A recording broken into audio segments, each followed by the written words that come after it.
ស្ដីបងប្អូនបាក់សៃកីឡាទាំងអស់គ្នាព្រឹកនេះខ្ញុំបង្ហាញស្ទៀវមកក្រំបងប្អូនណាខានតម្លាក់យូរ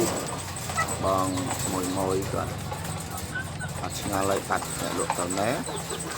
អ្នកលក់អត់បាត់តាណាទេបងប្អូនអើយរវល់ហើយខុសតែ account មួយទៀតណោះបងប្រកាសកំពុងស្ពើហើយនេះត្រូវបានតម្លាក់ហើយណាមួយទៀតវាខូចឆាតទៅបាទធ្វើហើយសាមិញឡូវបានមកវិញបងប្អូនណាចឹងបងប្អូនត្រូវការកលាករ